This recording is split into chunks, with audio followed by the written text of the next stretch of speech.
Baik, Assalamualaikum warahmatullahi wabarakatuh.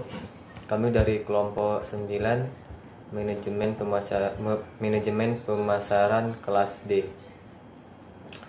Sebelumnya, izinkan saya untuk memperkenalkan teman-teman saya.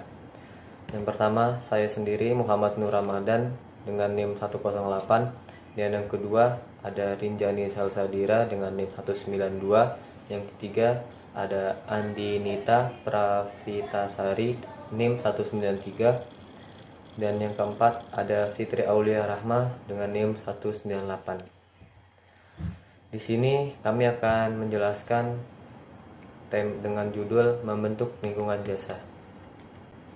Untuk slide pertama, tujuan dari lingkungan jasa. Lingkungan layanan fisik memainkan peran penting dalam membentuk pengalaman layanan dan meningkatkan atau merusak kepuasan pelanggan, terutama dalam pelayanan orang processing kontak tinggi. Sebagai contoh nyata dari lingkungan layanan yang membuat pelanggan merasa nyaman dan sangat puas dan meninggalkan kesan yang tahan lama. Tujuan dari lingkungan layanan ada 4. Yang pertama, merekayasa pengalaman dan membentuk perilaku pelanggan. Yang kedua, memainkan peranan penting dalam menentukan persepsi pelanggan terhadap citra dan positioning perusahaan. Pelanggan seringkali menggunakan lingkungan layanan sebagai penanda kualitas yang penting. Ketiga, menjadi bagian inti dari proporsi nilai. Misalnya, dalam taman hiburan, hotel, resto, atau rumah sakit. Dan yang terakhir, yang keempat, memfasilitasi penghantaran jasa dan memperkuat kualitas sekaligus meningkatkan produktivitas jasa. Saya Rinjani Salsadira, NIM 2018-192, akan melanjutkan presentasi dari teman saya yang sebelumnya. Di sini, saya akan membahas tentang teori respon pelanggan terhadap lingkungan jasa. Terdapat 2 model teori pendukung dalam memahami dampak lingkungan jasa terhadap pelanggan pegawai jasa yang berasal dari psikologi lingkungan, yaitu model stimulus respon dan model afek dari Russell.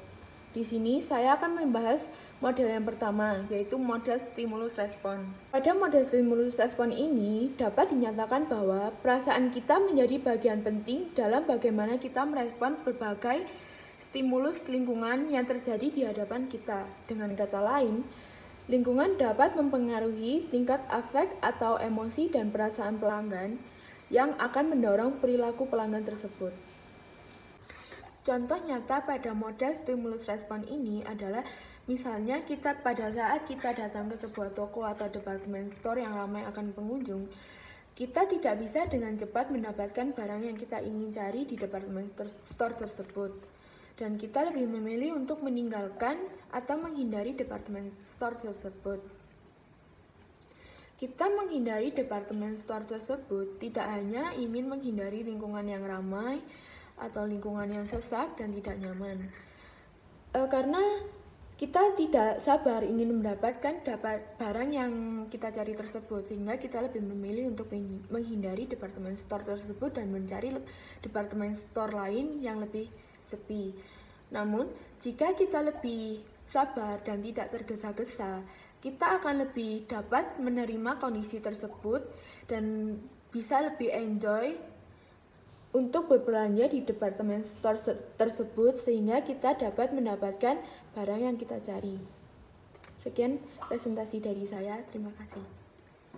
Perkenalkan, nama saya Anita Pravitasari dari NIM 193. Saya akan membacakan dari slide 8, 9, 10.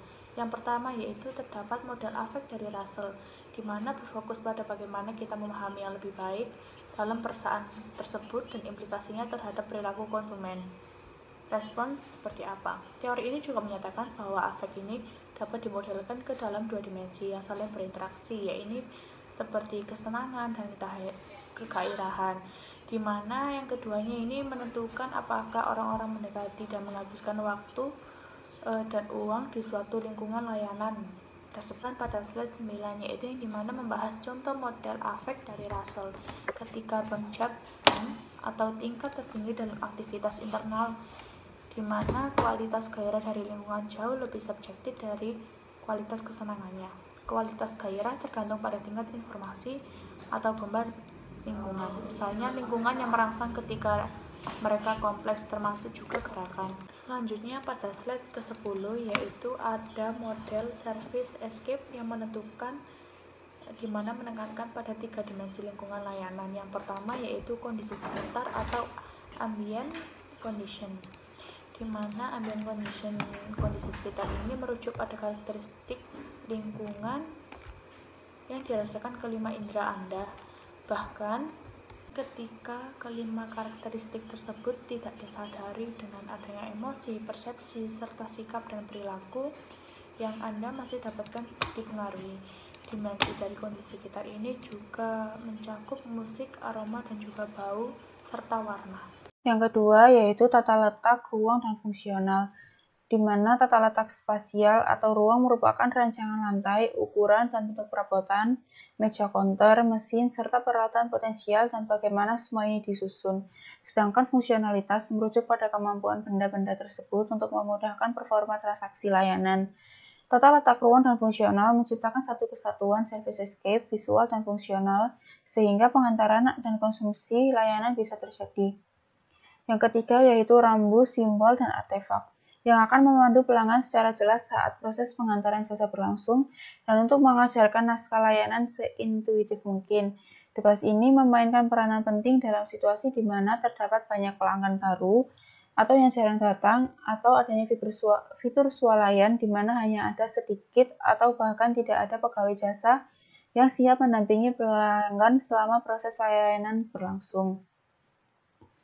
Kemudian, konsumen menggunakan service escape dalam 3 cara utama, yaitu yang pertama, mengidentifikasi sumber daya di lingkungan dan mencoba untuk memahami objek serta orang dalam lingkungan pelayanan sebagai sumber daya dan bagaimana mereka dapat digunakan.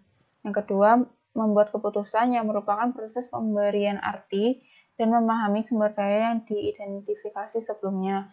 Yang terakhir yaitu menggunakan sumber daya untuk mencapai tujuan konsumsi mereka. Selanjutnya ada kesimpulan, yaitu lingkungan layanan memainkan peranan besar dalam membentuk persepsi pelanggan akan citra dan positioning perusahaan.